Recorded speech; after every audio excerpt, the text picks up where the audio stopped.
Okay guys, I want to show you how to change a valve stem. This one's leaking. If I push it down, I don't know if you can hear it, but it's leaking.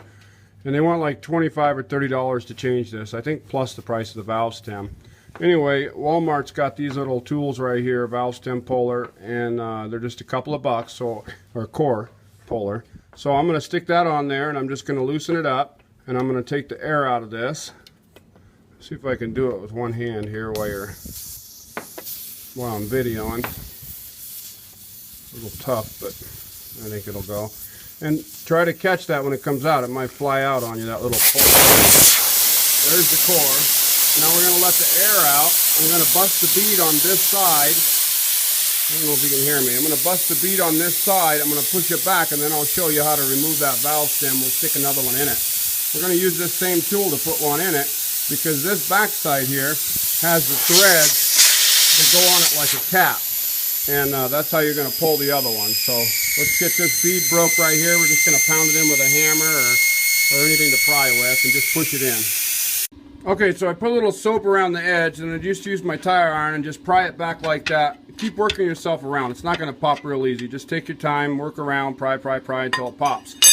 So now you can see the end of the valve stem right there. So now I'm just going to take a pair of pliers. I'm just going to cut that, break it, and pull it out from this side. If that piece falls down in there, try to get it out, but not going to hurt anything if it sits in there either. So now we're just going to break that off. That's pretty much it.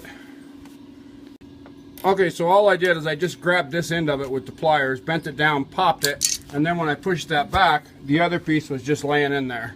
And so there it is. So now we're going to take this one here, the new one, and we're going to poke it in there. So again, you can see how that thread's on there. So what we're going to do is we're going to take that off and poke it through the hole first, and then we're going to put the valve stem or valve core remover on it and grab it with two hands and just kind of pry it. And go ahead and lube up the end of this right here with a little soap or oil or whatever you want, just to make it slide in there easier. Okay, so you can see the soap right there I stuck on it. I just grab this, work it back and forth till it pops out, then go ahead and take this off. Now we're just going to put some pressure back on that so the bead sits and put some air in it. Okay, again, if you apply pressure on that, you should be able to air it up. If it winds up that you can't air it up because it keeps leaking around the bead, here's what you're going to do. You're going to flip around your valve core remover. You're going to pull out the core itself. Then you can see there's no core in there. Then we're just going to stick this straight on there and pump a lot of air in it at one time until it pops the bead.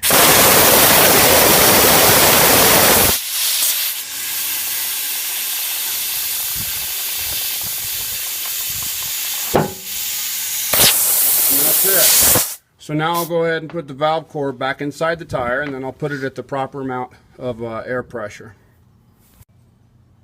Okay, and there we have it. One more thing that I'll tell you, a little trick. If you don't have a valve tire pressure gauge, always remember that the recommended specs on the tire is as long as there's not a bubble in this direction here and there's not more than 6 inches of rubber touching the ground. On a bias tire there'll be like 3 to 4 inches, but as long as there's not over 6, and you can look directly down, you can see there's just a slight bubble right there, so I know I'm low on air pressure. If you have a tire pressure gauge, of course you'll get it more accurate, but if you do it this way, if you don't have one, it will be pretty close. So I hope that helped you out. Have a good day.